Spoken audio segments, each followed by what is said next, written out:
منبر نور پر رونق افروز علماء اہل سنت شورائے اعظام، محترم بزرگوں اور دوستوں، نوجوان ساتھیوں، عزیز بچوں، پردہ نشین خواتین اسلام، السلام علیکم ورحمۃ اللہ وبرکاتہ۔ ان الحمد لله الذي فضل سيدنا ومولانا محمدا صلى الله تعالى عليه وسلم على العالمين جميعا، وأقامه يوم القيامة للمذنبين المتلوثين الخطائين الهالكين شفيعا، فصلى الله تعالى عليه وسلم وبارك عليه وعلى كل من هو محبوب ومرضي لديه، صلاة تبقى وتدوم بدوام الملك الحي القيوم. أشهد أن لا إله إلا الله وحده لا شريك له، وأشهد أن سيدنا ومولانا محمدا عبده ورسوله بالهدى ودين الحق أرسله، صلى الله تعالى عليه وسلم على العالمين جميعا. أما بعد، فأعوذ بالله من الشيطان الرجيم. بسم الله الرحمن الرحيم. لقد من الله على المؤمنين إذ بعث فيهم رسولا. وقال الله تبارك وتعالى في مقام آخر: ويؤثرون على أنفسهم ولو كان بهم خصاصة ومن يوق شح نفسه فأولئك هم المفلحون. آمنت بالله صدق الله مولانا العظيم، وبلغنا رسوله النبي الأمين الكريم، ونحن على ذلك لمن الشاهدين والشاكرين، والحمد لله رب العالمين. یا الہی اس طرح سے میرا جینا کر دے، یا الہی میرا اس طرح سے جینا کر دے، عشق محبوب سے روشن میرا سینہ کر دے، با وفا بن کے جیوں با وفا بن کے مروں، با وفا بن کے جیوں با وفا بن کے مروں، موت کے بعد میری قبر مدینہ کر دے، موت کے بعد میری قبر مدینہ کر دے. بادِ توحید کے متوالو، شمع رسالت کے پروانوں، اولیاء امت کے جانثاروں، غوث و خواجہ کے دیوانوں، آئیے ہم اور آپ نہایت ہی عقیدت و محبت کے ساتھ سبز گنبد کے مکی سید المرسلین رحمت للعالمین جان عالمین طہ و یاسین، آمنہ کے لال عبداللہ کے لخت جگر جناب احمد مجتبی محمد مصطفیٰ صلی اللہ تعالیٰ علیہ وسلم کی بارگاہ بے کس پناہ میں محبت کے ساتھ درود و سلام کا نذرانہ پیش کریں اور پڑھ لیں: اللہم صلی علی سیدنا مولانا محمد بارک وسلم، صلاۃ و سلام علیک یا رسول اللہ صلی اللہ تعالیٰ علیہ وسلم. میں سب سے پہلے نہایت ہی مبارکبادی پیش کرتا ہوں باشندگان نعیم نگر و نوجوانان نعیم نگر کو کہ انہوں نے محبت مصطفیٰ، عشق مصطفیٰ میں بہت ہی عمدہ، نفیس، خوبصورت، لاجواب پروگرام منعقد کیا. اللہ کریم تمام بزرگوں کو، نوجوانوں کو، بچوں کو اس میلاد مصطفیٰ پہ اجر عظیم عطا فرمائے. نقیب اہل سنت حافظ و قاری محمد احسان قادری نے اخیر میں ایک شعر آپ کے سامنے عرض کیا کہ آج آپ کو مجھ سے کچھ لینا ہے اور ساتھ میں اس پہ عمل کرنا ہے. تقریریں بہت ہوتی ہیں، جلسے بھی بہت ہوتے ہیں، کرسی توڑ تقریر ہوتی ہے، مائک توڑ تقریر ہوتی ہے. نیٹ کا زمانہ ہے، یوٹیوب پہ آپ بے شمار مقررین کو آپ نے کرسی توڑتے ہوئے بھی دیکھا ہے، مائک پھینکتے ہوئے بھی دیکھا ہے، بلکہ کچھ لوگوں کو پنکھے پہ لٹکتے ہوئے بھی دیکھا ہے. سب موجود ہیں. لیکن میرا ابتدا سے یہ مزاج رہا کہ اگر ہماری ذات سے ہماری قوم کو فائدہ نہیں پہنچتا تو تقریر بے اثر ہے، تقریر کا کوئی فائدہ نہیں۔ لہٰذا میں کوشش کروں گا مختصر سے وقت میں نہایت ہی سنجیدگی کے ساتھ قرآن اور حدیث کی روشنی میں وہ میسیج و پیغام دوں کہ جس پہ آپ عمل کریں تو باہر سے بھی آپ پاک ہو جائیں اور اندر سے بھی آپ پاک ہو جائیں۔ تو اللہ کریم ہمیں اور آپ کو اس پہ عمل کی توفیق عطا فرمائے۔ میلاد مصطفیٰ کے نام سے یہ بزم محبت منعقد ہے، لہٰذا میں آپ نے مولانا خورشید صاحب سے نثر میں میلاد مصطفیٰ سماعت فرمایا۔ اب آئیے حصول برکت کے لیے نظم کی شکل میں میں میلاد مصطفیٰ آپ کے سامنے پیش کر کے اپنی بات آپ کے سامنے عرض کرتا ہوں۔ تو ایک بار درود پاک پڑھ لیجئے۔ اللہم صلی علی سیدنا مولانا محمد بارک وسلم صلاۃ و سلام علیک یا رسول اللہ صلی اللہ تعالی علیہ وسلم۔ شاعر اسلام جناب فیض رضا فیضی جو کافی دور سے آئے ہیں رانچی سے چل کر آپ کے نعیم نگر میں، آپ ان سے حسین اور خوبصورت انداز میں نعت مصطفیٰ سماعت فرمائیں گے۔ صرف حصول برکت کے لیے چند اشعار آپ سماعت فرمائیں جو بارہا آپ سنتے ہیں تاکہ ہمارا اور آپ کا شمار بھی نبی کے غلاموں میں ہو جائے۔ مختار کائنات سا داتا کوئی نہیں، مختار کائنات سا داتا کوئی نہیں، یعنی رسول پاک کے جیسا کوئی نہیں۔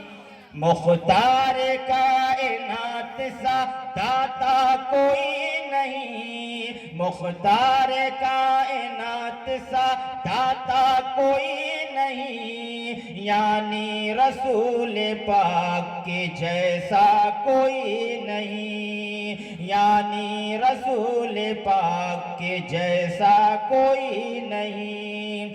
بن مانگے میرے آقا نے جھولی کو بھر دیا، بن مانگے میرے آقا نے جھولی کو بھر دیا، مانگتا جو آیا مانگنے سلطان کر دیا۔ بن مانگے میرے آقا نے جھولی کو بھر دیا، بن مانگے میرے آقا نے جھولی کو بھر دیا، مانگتا جو آیا مانگنے سلطان کر دیا۔ خالی در رسول سے لوٹا کوئی نہیں، خالی در رسول سے لوٹا کوئی نہیں، یعنی رسول پاک کے جیسا کوئی نہیں، یعنی رسول پاک کے جیسا کوئی نہیں۔ مختار کائنات سا داتا کوئی نہیں، یعنی رسول پاک کے جیسا کوئی نہیں۔ فضل خدا تو دیکھیے ذیشان ہو گئے، فضل خدا تو دیکھیے ذیشان ہو گئے، آئے تھے قتل کرنے مسلمان ہو گئے۔ فضل خدا تو دیکھیے ذیشان ہو گئے، آئے تھے قتل کرنے مسلمان ہو گئے۔ بولے عمر کی آپ سا آقا کوئی نہیں، بولے عمر کی آپ سا آقا کوئی نہیں، یعنی رسول پاک کے جیسا کوئی نہیں، یعنی رسول پاک کے جیسا کوئی نہیں۔ اور نوجوان حضرات اس شعر کو سماعت فرمائیں۔ سجدے میں سر کٹا کے شہ مشرقین نے، سجدے میں سر کٹا کے شہ مشرقین نے، اعلان کر دیا تھا یہ حضرت حسین نے، اعلان کر دیا تھا یہ حضرت حسین نے کہ جیسے میرے نانا ہے ویسا کوئی نہیں، جیسے میرے نانا ہے ویسا کوئی نہیں، یعنی رسول پاک کے جیسا کوئی نہیں، یعنی رسول پاک کے جیسا کوئی نہیں، مختار کائنات سا داتا کوئی نہیں، یعنی رسول پاک کے جیسا کوئی نہیں۔ اور آخری شعر سماعت فرمائیں، روح الامین سدرۃ تلک جا کے تھم گئے، روح الامین سدرۃ تلک جا کے تھم گئے، سدرا سے آگے دیکھیے شاہ گئے، سدرا سے آگے دیکھیے شاہ گئے، پہنچے جہاں نبی وہاں پہنچا کوئی نہیں، پہنچے جہاں نبی وہاں پہنچا کوئی نہیں، یعنی رسول پاک کے جیسا کوئی نہیں، یعنی رسول پاک کے جیسا کوئی نہیں، مختار کائنات سا داتا کوئی نہیں، یعنی رسول پاک کے جیسا کوئی نہیں۔ درود پاک پڑھ دیجئے، اللہم صلی علی سیدنا مولانا محمد بارک وسلم صلاۃ و سلام علیک یا رسول اللہ صلی اللہ تعالی علیہ وسلم۔ عام و خاص سب اچھی طرح سے جانتے ہیں کہ 12 ربیع الاول کو امام الانبیاء اس خاکدان گیتی پر تشریف فرما ہوئے۔ حضرت سیدہ آمنہ ارشاد فرماتی ہیں کہ جب میرا لال، جب میرا لخت جگر، جب میرا بیٹا محمد میرے شکم میں تھا، میرے شکم میں تھا، تو آسمان پر ایک بادل وارد ہوا، ظاہر ہوا، اور حالت حمل میں جب میں کہیں قریب میں جایا کرتی تھی تو وہ بادل میرے اوپر سایہ کیا کرتا تھا۔ کہیے سبحان اللہ۔ یہ حضرت سیدہ آمنہ فرماتی ہیں، اور آگے ارشاد فرماتی ہیں حضرت سیدہ آمنہ حضور کی والدہ ماجدہ کہ جب میں بکریاں چرانے کے لیے جایا کرتی تھی تو بکریاں میرے پیچھے پیچھے چلتی تھی۔ آج دنیا میں بہت سارے لوگ ہیں جو سنت مصطفیٰ پہ عمل کرتے ہوئے بکریاں پالتے ہیں، چراتے ہیں، پوستے ہیں، لیکن ہماری اور آپ کی بکریاں ہمارے پیچھے نہیں چلتی ہے، ہم ڈنڈا لے کے بکریوں کو ہانکتے ہیں۔ لیکن یہ حضور سرور کون و مکان صلی اللہ علیہ وسلم کی برکت ہے کہ حضرت سیدہ آمنہ فرماتی ہیں کہ جب میں بکریاں چرانے کے لیے جاتی تھی تو بکریاں میرے پیچھے پیچھے چلتی تھی۔ اور حضرت سیدہ آمنہ آگے ارشاد فرماتی ہیں کہ جب میں زمین پہ چلتی تھی اور راستے میں کوئی پتھر آتا تھا میرے پاؤں کے نیچے تو میرے بیٹے کی آمد کی برکت سے وہ پتھر روئی کی طرح ہو جایا کرتا تھا۔ حضرت سیدہ آمنہ فرماتی ہیں، اور آگے فرماتی ہیں حضرت سیدہ آمنہ کہ جب میں کنویں سے پانی نکالنے کے لیے جاتی تھی، آج کی طرح پہلے کا دور نہیں تھا، بڑا مشقتوں کا، زحمتوں کا، دشواریوں کا دور تھا۔ آج تو ہمارے گھروں میں پائپ لائن ہے، بس نل کھولے پانی آ گیا، لیکن وہ دور جگہ جگہ کنواں، تالاب، اس پانی کو لوگ استعمال کرتے تھے۔ تو حضور کی ماں فرماتی ہیں کہ جب میں کنویں کے پاس جاتی تھی کنویں سے پانی نکالنے کے لیے، اور جب ڈول ڈالا کرتی تھی کنویں کے اندر، تو حضرت آمنہ فرماتی ہیں کہ میرے بیٹے محمد کی آمد کی برکت سے کنویں کا پانی اوپر آ جایا کرتا تھا۔ یہ حضرت سیدہ آمنہ فرماتی ہیں، اور آگے فرماتی ہیں حضرت سیدہ آمنہ کہ جب میں سویا کرتی تھی اپنے بستر ناز پہ، اب میرا بیٹا محمد جب میرے شکم میں پیٹ میں تھا تو جنت کی حوریں آیا کرتی تھی اور مجھے پنکھے جھیلا کرتی تھی۔ اور حضرت سیدہ آمنہ فرماتی ہیں کہ جب میں سو جایا کرتی تھی تو خواب میں ایک نبی میرے پاس آیا کرتا تھا اور کہتا تھا، اے آمنہ مبارک ہو، بہت جلد نبیوں کے نبی تشریف لانے والے ہیں۔ اور جب حضور کی ولادت باسعادت کا وقت تھا تو حضرت حوا کی آمد ہوئی، حضرت مریم کی آمد ہوئی، حضرت آسیہ کی آمد ہوئی، اور تمام لوگوں نے حضرت سیدہ آمنہ کو حضور کی آمد کی مبارکبادی پیش کی۔ خود حضرت سیدہ آمنہ فرماتی ہیں، خرج منی نور اضاء له قصور الشام، کہ مجھ سے ایک نور نکلا اور اس نور کی روشنی میں نے ملک شام کے محلات کو روشن ہوتے ہوئے دیکھا۔ حضرت سیدہ آمنہ فرماتی ہے کہ جب میرے لال نے اس دھرتی پہ قدم رکھا ہے تو کائنات کے اندھیروں کو اجالے میں تبدیل کر دیا ہے۔ حضرت سیدہ آمنہ فرماتی ہیں کہ جب میرا بیٹا محمد اس روئے زمین پر تشریف لایا ہے تو میں نے ساری زمین کو منور ہوتے ہوئے دیکھا ہے۔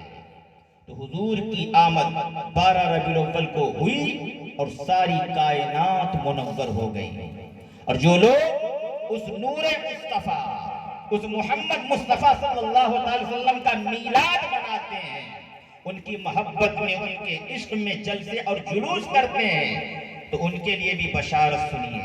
حضرت امام شافعی رحمت اللہ تعالیٰ علیہ ارشاد فرماتے ہیں کہ جو لوگ محبت مصطفیٰ میں، عشق مصطفیٰ میں جلسہ کرتے ہیں، میلاد مصطفیٰ کا اہتمام کرتے ہیں، اپنے دوست اور احباب کو جمع کرتے ہیں، کھانے پینے کا انتظام کرتے ہیں، خیرات صدقات عطیات کرتے ہیں، تو امام شافعی فرماتے ہیں کہ اللہ رب العزت بروز قیامت ایسے لوگوں کو جنت میں داخل فرمائے گا، اور وہ بھی جنت میں ایک اعلیٰ مقام ہے، جنت النعیم میں داخل فرمائے گا۔ تو حضور کی محبت میں، حضور کے عشق میں میلاد مصطفیٰ منانا، جلسہ کرنا، یہ سب باعث اجر و ثواب ہے۔ حضور 12 ربیع الاول کو تشریف لائے، اب پوری کائنات منور ہو گئی۔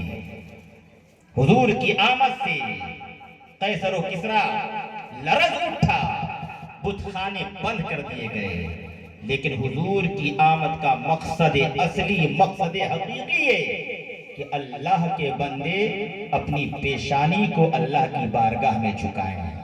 ہماری ایک مجبور پیشانی تھی، ہزاروں سجدہ گاہیں تھی، مگر ایک محمد نے ہماری مجبور پیشانی کو معبودان باطل کے سامنے جھکنے سے منع فرمایا اور ایک خدا کی بارگاہ میں جھکا دیا۔ تو جب ایک خدا کی بارگاہ میں جھکایا تو ہمیں اس پیشانی کو ہمیشہ معبود حقیقی کی بارگاہ میں جھکانا ہے۔ حضور سرور کون و مکان صلی اللہ علیہ وسلم اس دنیا میں تشریف لائے اور آپ نے تبلیغ کا سلسلہ مکمل فرما دیا، دین کو مکمل فرما دیا۔ اليوم اکملت لکم دینکم واتممت علیکم نعمتی ورضیت لکم الاسلام دینا، کہ آج میں نے تمہارے دین کو تمہارے لیے مکمل کر دیا، اے میرے محبوب میں تم سے راضی ہو گیا۔ تو دین مکمل ہو چکا ہے، اب اس دین کے اوپر ہمیں اور آپ کو چلنا ہے۔ لیکن آج ہم اور آپ کتنے پریشان ہیں، آج پوری دنیا کفار و مشرکین سے خوف زدہ ہے، آج ہم وحشت کے شکار ہیں، دہشت کے شکار ہیں، ظلم و بربریت کے شکار ہیں۔ آج ہماری مسجدیں محفوظ نہیں، اذانوں پہ حملہ، ہماری جان پہ حملہ، ہمارے مال پہ حملہ، ہماری عزت پہ حملہ، ہمارے وقار پہ حملہ ہو رہا ہے اور ہم پریشان نظر آ رہے ہیں۔ اس دنیا کا کوئی بھی انسان ہو، چاہے وہ امیر ہو چاہے وہ غریب ہو، سب پریشان ہے۔ پریشان ہے کہ نہیں بولو آپ؟ ہر انسان پریشان ہے۔ جو عالی شان بنگلے میں رہتا ہے وہ بھی پریشان ہے، جو ایک جھونپڑی میں رہتا ہے وہ بھی پریشان ہے۔ تو آخر اس پریشانی سے ہم کس طرح نکل سکتے ہیں؟ اس سے نکلنے کا راستہ کیا ہے؟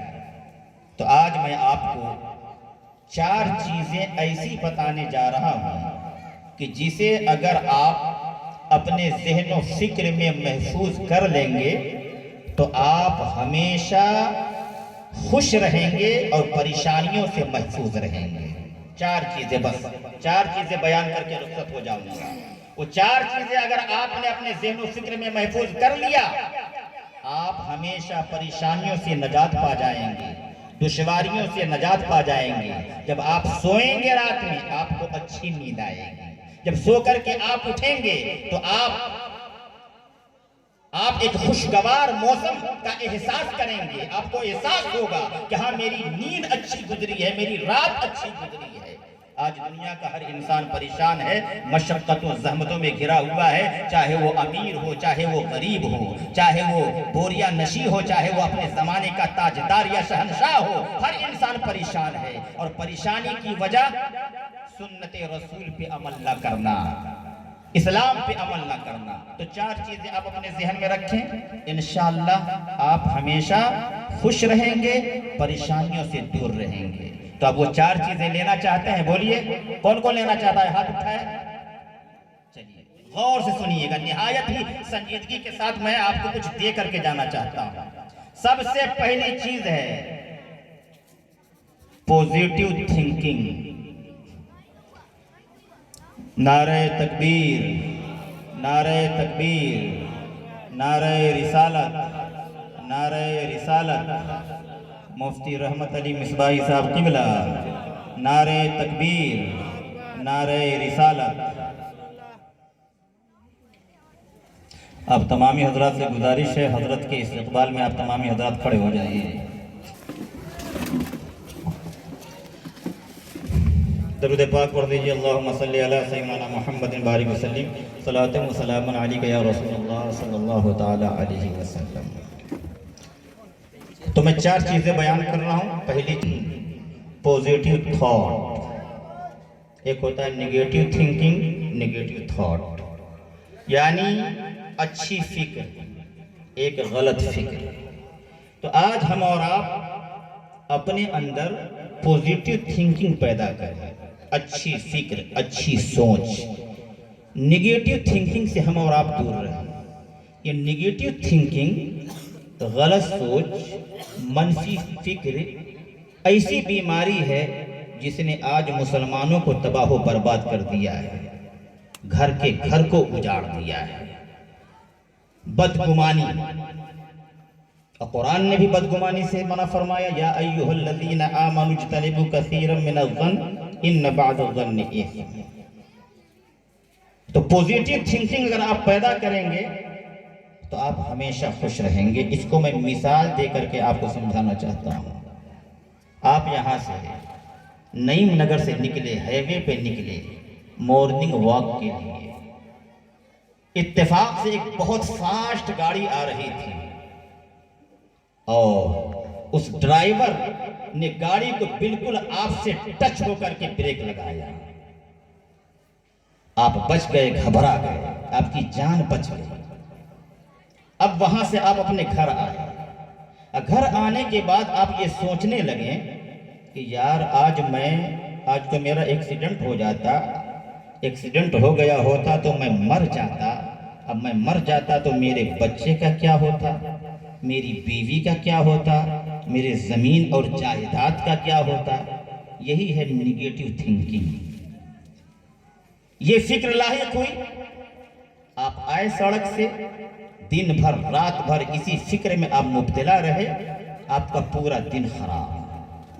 لیکن وہیں اگر آپ نے اپنی تھنکنگ کو بدل کر، اپنی سوچ کو بدل کر آپ نے یہ سوچا کہ یار آج میں تو بچ گیا ہوں، شاید میں اپنی ماں کی دعاؤں کی برکت سے بچ گیا ہوں، آج اگر میں بچ گیا ہوں تو ہو سکتا ہے کہ اللہ تعالیٰ کو میری کوئی عطا پسند آ گئی ہے. یہ ہے پوزیٹیو تھنکنگ.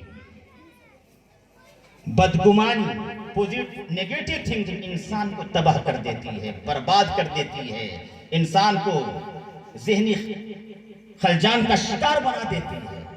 یہی وجہ ہے کہ آج ہم اور آپ ہمارے معاشرے میں، ہماری سوسائٹی میں جو نیگیٹو تھنکنگ پیدا ہو گئی ہے، جس کی وجہ سے پورا معاشرہ تباہ ہے، برباد ہے. تو اپنے اندر آپ اچھی فکر پیدا کریں، پوزیٹیو تھنکنگ. آپ نے کوئی ایگزام دیا، فار ایگزامپل آپ نے کوئی ایگزام دیا، آپ کا ایگزام ہوا، آپ فیل ہو گئے. دوست اور احباب نے آپ کو تانا دیا، کیا ہوا بھائی، کیا ہوا؟ تو وہاں پہ آپ نے کہا یار میں تو فیل ہو گیا ہے نا، بہت افسوس کی بات ہے. یہ ہے نیگیٹو تھنکنگ. اور آپ نے وہیں پہ اگر یہ کہہ دیا، ہاں یار میں نے امتحان دیا ہے، میری آزمائش تھی، اس مرتبہ میں فیل ہو گیا ہوں، لیکن اللہ نے چاہا تھا دوبارہ میں پاس ہو جاؤں گا، اللہ نے چاہا تھا دوبارہ میں پاس ہو جاؤں گا. تو یہ تھنکنگ آپ کو احساس برتری کا شکار بنائے گی، نیگیٹو تھنکنگ آپ کو پیچھے لے جائے گی. تو اچھی سوچ اپنے اندر پیدا کریں. آج ہم مسلمانوں کے اندر نیگیٹو تھنکنگ ایسی پیدا ہو گئی ہے. فار ایگزامپل ایک مثال اور دینا چاہتا ہوں. اگر چند آدمی کسی مدرسے کے مدرس کے پاس چلے گئے اور آدھا گھنٹہ بیٹھ گئے، یا چند آدمی مل کر امام کے روم میں چلے گئے اور 10 15 20 منٹ بیٹھ گئے، اور سامنے 8 10 آدمی کھڑے ہیں، وہ لوگ سوچ رہے ہیں یار امام کے پاس یہ گیا کیوں ہے، یار مدرس کے پاس گیا کیوں ہے، کہیں کوئی پلان تو نہیں تیار کر رہا ہے. یہ ہے نیگیٹو تھنکنگ، یہ ہے غلط سوچ. اس کی وجہ سے آج پورا معاشرہ تباہ ہے. لیکن اگر آپ نے وہیں پہ اتنا سوچ لیا کہ یہ لوگ گئے ہیں یار، وہ عالم ہے، ہو سکتا ہے کوئی مسئلہ پوچھنے کے لیے گئے ہوں گے، اپنی پریشانی کو دور کروانے کے لیے گئے ہوں گے، کیونکہ وہ عالم ہے، امام ہے، مدرس ہے، پرنسپل ہے، اپنے مسائل کو حل کرنے کے لیے.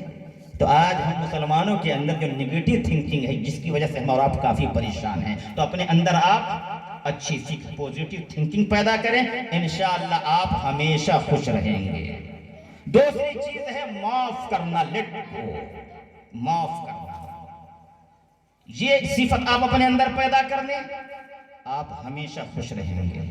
آج ہمارا یہ حال ہے کہ اگر ہمیں کوئی گالی دیتا ہے یا کوئی ہم پہ حملہ کرتا ہے تو جوش انتقام میں ہم نہ جانے کیا کیا کرنے کے لیے تیار ہو جاتے ہیں اپنے بھائی کے ساتھ.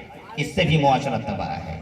اگر ہمارا بھائی ہمارے ساتھ کچھ برا کرتا ہے اور ہم یہ سوچ لیں کہ یار ہمارے بھائی نے، ہمارے مسلمان بھائی نے ہمارے ساتھ کچھ کیا ہے، تو یہ کچھ بھی نہیں ہے. کیونکہ ایک دور تو ایسا تھا کہ پیغمبر اسلام پہ مکہ کے بدبودار کافروں نے اتنا ظلم و ستم کیا، ہمارے نبی نے اتنی مشقتیں برداشت کی. میں اسی نبی کا امتی ہوں، اپنے بھائی کی طرف سے دی گئی اذیت کو برداشت کر لوں گا تو اللہ تعالیٰ مجھے صبر عطا فرمائے گا. اور قرآن میں اللہ نے فرمایا وَالْكَاظِمِينَ الْغَيْظَ وَالْعَافِينَ عَنِ النَّاسِ، غصہ کو پی جانے والے، لوگوں کو معاف کر دینے والے ایسے ہیں جن سے اللہ بے پناہ محبت فرماتا ہے. تو آپ اپنے اندر معاف کرنے کی عادت پیدا کریں. ایک صحابی ہیں حضرت انس رضی اللہ تعالی عنہ، جنہوں نے حضور کی خدمت کی، 10 سال خدمت کی. انہوں نے بارگاہ مصطفیٰ میں عرض کیا کہ یا رسول اللہ صلی اللہ تعالی علیہ وسلم، میرا خادم اگر کوئی غلطی کرے، کوئی لغزش اس سے واقع ہو جائے، کوئی خطا واقع ہو جائے، کوئی جرم کرے، تو میں اپنے خادم کو کتنی بار معاف کر سکتا ہوں، کتنی بار معاف کر سکتا ہوں؟ تو حضور نے ارشاد فرمایا کہ اگر تمہارے خادم سے دن میں 70 ٹائمز، 70 مرتبہ کوئی خطا، کوئی غلطی ہو جائے تو تم اسے معاف کر دو. یہ حضور نے ارشاد فرمایا. اور اس سے مت سمجھنا کہ اگر تم غلطی کو معاف کر دو گے، خطا کو معاف کر دو گے، اس کے جرم کو معاف کر دو گے تو اس سے تمہاری عزت گھٹ جائے گی. نہیں، نبی نے ارشاد فرمایا یاد رکھو اے انس، یاد رکھو اچھی طرح سے کہ لوگوں کو معاف کر دینے سے عزت کم نہیں ہوتی اور صدقہ نکالنے سے مال کم نہیں ہوتا. سمجھ رہے ہیں؟ تو معاف کرنے کی عادت ہم اور آپ اپنے اندر پیدا کریں، انشاءاللہ آپ ہمیشہ خوش رہیں گے، پریشانیوں سے آپ نجات پا جائیں گے. پیغمبر اسلام کی مقدس ترین زندگی کا آپ جائزہ لیں. تیسری چیز ہے سیکریفائس. تیسری چیز ہے سیکریفائس، جذبہ ایثار، جذبہ ایثار، قربانی دینا، دوسروں کے لیے جینا۔ اپنے لیے تو یار سب جیتا ہے، کمال تو یہ ہے کہ آپ دوسروں کے لیے جیو۔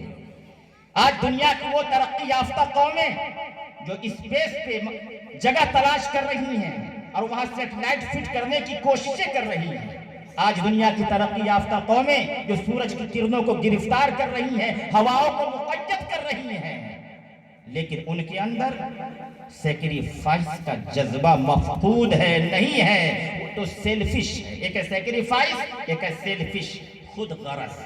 آج ہم مسلمانوں کے اندر بھی یورپین کلچر آ چکا ہے اور اس کے ہم شکار بھی ہو چکے ہیں۔ ہر معاملے میں ہم اور آپ یورپ کو فالو کرتے ہیں، وہ یورپ جو خود تباہ ہے، برباد ہے، اتنا ترقی یافتہ ہے امریکہ، لیکن آج وہ ہندوستان سے زیادہ پریشان نظر آ رہا ہے۔ دولت ہے، سرمایہ ہے، ڈالر ہے، شاندار بنگلہ ہے، شاندار بلڈنگیں ہیں، لیکن ہم سے زیادہ اس وقت امریکہ اور امریکن لوگ پریشان ہیں، کیونکہ ان کے اندر سیکریفائس نہیں ہے، جذبہ ایثار نہیں ہے، ان کے اندر سیلفش، بس اپنا دیکھو۔ تو جہاں سیلفش پن آئے گا وہاں تباہی آئے گی، بربادی آئے گی۔ آج ہم مسلمانوں کے اندر بھی یہ بیماری پیدا ہو گئی، جانے دو یار کس کو کیا ہوتا، ہم اپنا دیکھیں۔ نہیں، اسلام آپ کو حکم دیتا ہے، اسلام آپ کو طریقہ بتاتا ہے کہ اپنے اندر جذبہ ایثار پیدا کرو، سیکریفائس پیدا کرو۔ یاد رکھو، خود کما کر کے کھا لینا کمال نہیں ہے، کمال تو یہ ہے کہ خود بھوکے رہو اور دوسروں کو پیٹ بھر کر کے کھلا دو۔ دوسروں کو پیٹ بھر کر کھلا کر جب تم آرام کرو گے، اپنے بستر پہ سو گے، تو جو نیند آپ کو آئے گی اس نیند کا آپ اندازہ نہیں لگا سکتے۔ تو سیکریفائس، جذبہ ایثار اپنے اندر پیدا کرو۔ حضور کی بارگاہ میں ایک صحابی، غریب صحابی حاضر ہوئے، عرض کیا یا رسول اللہ، میں غریب ہوں، میرے پاس کھانے کے لیے نہیں، میں آپ کا مہمان بننا چاہتا ہوں۔ حضور نے اعلان فرمایا، اے صحابہ، یہ میرا مہمان بننا چاہتا ہے، کوئی صحابی ایسا ہے جو میرے مہمان کو اپنا مہمان بنائے؟ ایک صحابی کھڑے ہو گئے، وہ صحابی بھی غریب تھے۔ یاد رکھیے گا، غریبوں کے پاس دل بہت بڑا ہوتا ہے، اور علماء اہل سنت کو اچھی طرح سے تجربہ ہے، تمام علماء کو، کہ غریبوں سے جو ہمیں عزت ملے گی وہ مالداروں سے نہیں ملے گی۔ اور اسلام جو پروان چڑھا ہے غریبوں کی جھولی میں، سمجھ رہے ہیں؟ تو صحابی، رسول نے فرمایا کوئی ہے جو میرے مہمان کو اپنا مہمان بنائے؟ ایک غریب صحابی کھڑے ہو گئے، عرض کیا یا رسول اللہ، میں بناؤں گا۔ وہ صحابی اس مہمان کو اپنے گھر لے کر کے چلے، اور راستے میں سوچتے بھی جا رہے تھے کہ یار گھر میں کھانا ہے کہ نہیں، میں ان کو لے جا رہا ہوں۔ پہنچے گھر، دروازے پہ دستک دی، بیوی نے دروازہ کھولا اور کہا کہ رسول کا مہمان آیا ہے، اسے کھانا کھلانا ہے۔ صحابی نے رسول کے مہمان کو مہمان خانے میں بٹھایا اور بیوی کے پاس گئے اور ارشاد فرمایا کچھ کھانے کو ہے؟ بیوی نے عرض کیا، اے میرے شوہر، گھر میں صرف اتنا کھانا ہے کہ ہمارے 2 بچے ہیں، اسی کو کافی ہے، ہم کو بھی کافی نہیں ہے، آپ کو بھی کافی نہیں ہے۔ تو صحابی نے ارشاد فرمایا رسول کا مہمان، اس کی مہمان نوازی کیسے ہوگی؟ تو بیوی نے مسکرا کر کے جواب دیا، اے میرے شوہر، اب گھبرائے نہیں، آپ گھبرائے نہیں، بچوں کو سلا دیں گے اور رسول کے مہمان کو کھانا کھلا دیں گے۔ بچوں کو سلا دیں گے، رسول کے مہمان کو کھانا کھلا دیں گے۔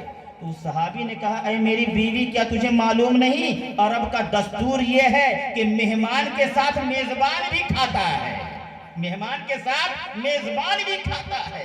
تو بیوی نے پھر مسکرایا۔ میں اسلامی خواتین سے عرض کرنا چاہتا ہوں کہ اگر آپ غربت کے شکار ہیں، آپ کے شوہر اگر کم کماتے ہیں تو شکر کا دامن تھام لیں، زیادہ مال کمانے کے لیے انہیں فورس نہ کریں، ورنہ وہ ناجائز کمائی کی طرف جائیں گے۔ اس خاتون نے کہا، اے میرے شوہر، گھبرائیں نہیں، ایک کام کریں، بچوں کو سلا دیں گے، کھانا میں لگا دوں گی دسترخوان پہ، آپ سامنے میں بیٹھ جائیے گا، اب میں جاؤں گی چراغ کو روشن کرنے کے ارادے سے، لیکن میں چراغ کو بجھا دوں گا، اندھیرا ہو جائے گا، رسول کا مہمان کھاتا رہے گا، آپ منہ چلاتے رہیے گا، اس کا پیٹ بھر جائے گا۔ صحابی طرح بیٹھ گئے، بیوی نے چراغ کو بجھا دیا، رسول کا مہمان کھاتا رہا، وہ صحابی منہ چلاتے رہے۔ صبح بارگاہ رسول میں یہ صحابی پہنچے، فوراً اللہ رب العزت نے سدرۃ المنتہا کے مکی حضرت جبریل امین کو قرآن کی آیت دے کر بارگاہ مصطفیٰ میں بھیج دیا۔ حضرت جبریل امین حاضر ہوئے، وَيُؤْثِرُونَ عَلَىٰ أَنفُسِهِمْ وَلَوْ كَانَ بِهِمْ خَصَاصَةٌ وَمَن يُوقَ شُحَّ نَفْسِهِ فَأُولَٰئِكَ هُمُ الْمُفْلِحُونَ۔ اللہ نے قرآن کی آیتیں نازل فرما دی کہ وہ لوگ جو اپنی ضرورتوں کو نظر انداز کر کے دوسروں کی ضرورت کو پوری کرتے ہیں، یہ وہ لوگ ہیں جو اللہ کے نزدیک کامیاب ہیں، یہی کامیابی کے لائق ہیں۔ اسی کو کہتے ہیں میرے بھائی سیکریفائس، جذبہ ایثار۔ آج ہم مسلمان سیلفش ہو گئے ہیں، سیکریفائس، جذبہ ایثار ہمارے اندر نہیں ہے۔ اسی وجہ سے آج ہمارا معاشرہ تباہ ہے، ہماری سوسائٹی تباہ ہے، گھروں کے اندر اختلاف ہے، انتشار ہے، بھائی بھائی میں نا اتفاقی ہے۔ اس لیے خدا کے واسطے اپنے اندر جذبہ ایثار، سیکریفائس پیدا کرو۔ 3 چیزیں ہو گئی۔ چوتھی چیز اختصار کے ساتھ مفتی صاحب قبلہ تشریف فرما ہے، نہایت ہی تیزی کے ساتھ میں بیان کر دیتا ہوں۔ چوتھی چیز ہے فزیکل کانٹیکٹ۔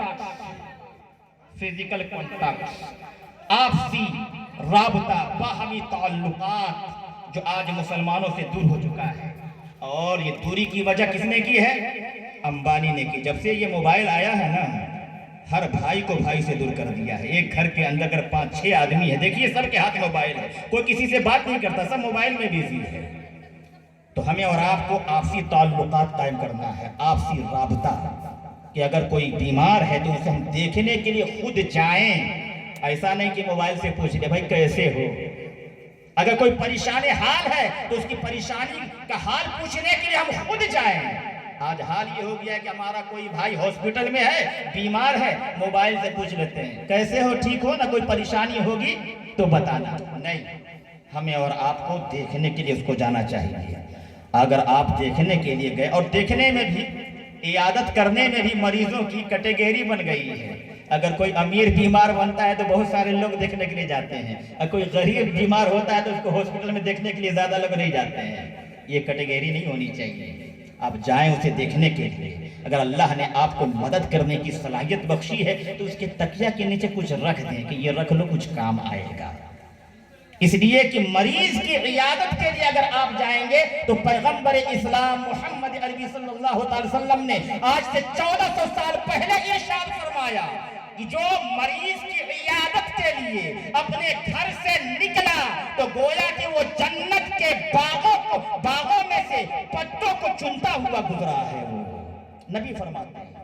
اور جب آپ مریض کے پاس پہنچ جائیں تو مریض کی دعا اللہ تعالیٰ کبھی رد نہیں فرماتا۔ اگر آپ نے 50 روپے سے اس کی مدد کی، اس کے تکیے کے نیچے رکھ دیا یا 100 روپیہ رکھا، جب آپ پلٹیں گے تو اس کے دل سے ضرور یہ دعا نکلے گی، یا اللہ اس مصیبت میں اس نے ہماری مدد کی ہے، اے اللہ تو اس کی مدد فرما دے۔ تو فزیکل کانٹیکٹ جو ختم ہو چکا ہے، اس سے ہمارا معاشرہ تباہ ہو رہا ہے، برباد ہو رہا ہے۔ تو 4 چیزیں اپنے ذہن و فکر میں رکھیں اور اس پہ عمل کرنے کی کوشش کریں۔ باتیں اور بھی ہیں لیکن مفتی صاحب قبلہ تشریف فرما ہے۔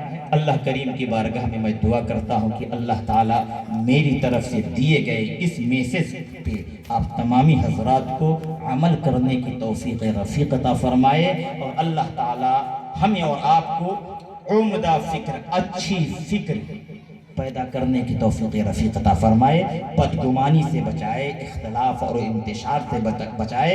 ایسے ہی پوری دنیا قوم مسلم کی دشمن ہے، آپ آپس میں لڑو گے، اختلاف انتشار پیدا کرو گے، کمزور ہو جاؤ گے۔